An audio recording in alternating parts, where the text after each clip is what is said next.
face of a street of a polluted world, each body is posted on the block with blemishes. If you were to drive down it, you'd see eyes the same shape as cracked windows, mailboxes with broken flags, lawns weeded with mistaken identities, and a handful of houses where it appears as if all is protected and intact on the outside like mine. You know, I never forget the promises spoken by my parents that were written on the inside of my walls, securing the sanctity of my foundation, cleansing the attics of my head.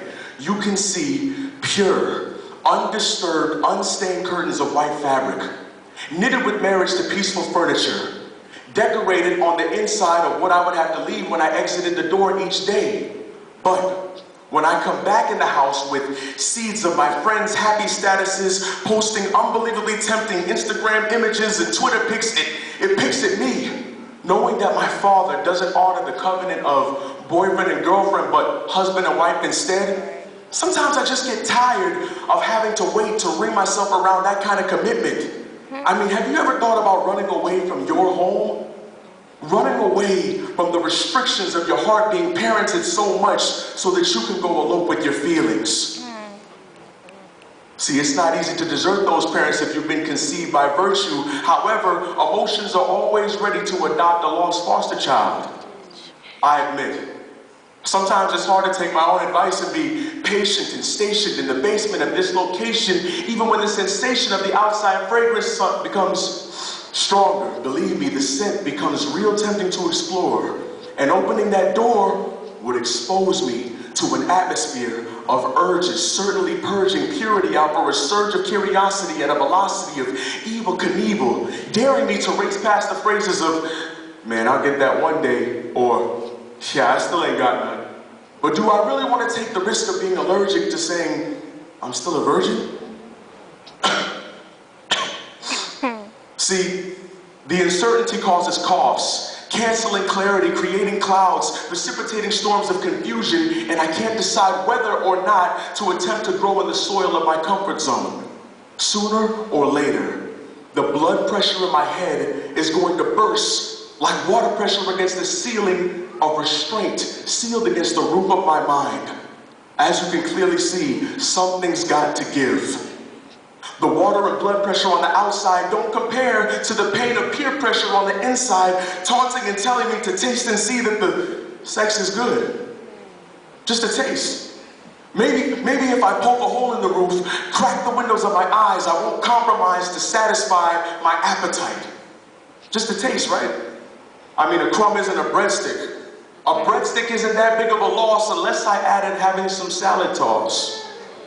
I'm not really breaking down, but kinda creating laws to fit this pause I'm in so I don't seem too forward, pushing play on my imaginations with no intention to stop the consequences or rewind the invitations I made to the bed in my head.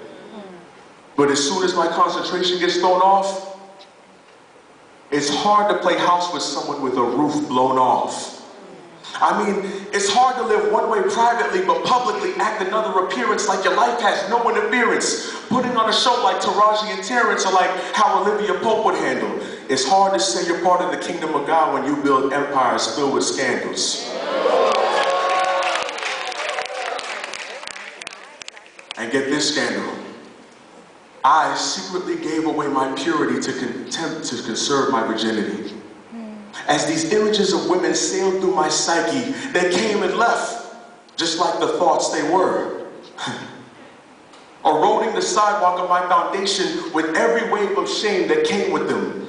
Merely glancing out of my windows became gazing with envy to be like these other homes. But reflection is not the same as transformation, because people are not as complete as they say they are. I hear it all the time, on every other occasion. Man, well, I should have waited when I was in high school, bro.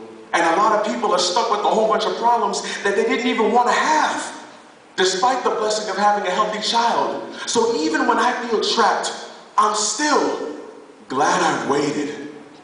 And I'm still waiting, not to get some, but to grow past the emotional housing of my two-story life. Had I known what apart meant, I would have distanced myself from these feelings and not focused on living double-minded. I'm still uncherry popped in the decision to throw my life away like a candle to appease my own wishes, I'm still in knowing that He is God and that every part of my body is preserved, frozen, only ready to melt at the sight of my wife. I'm still a virgin.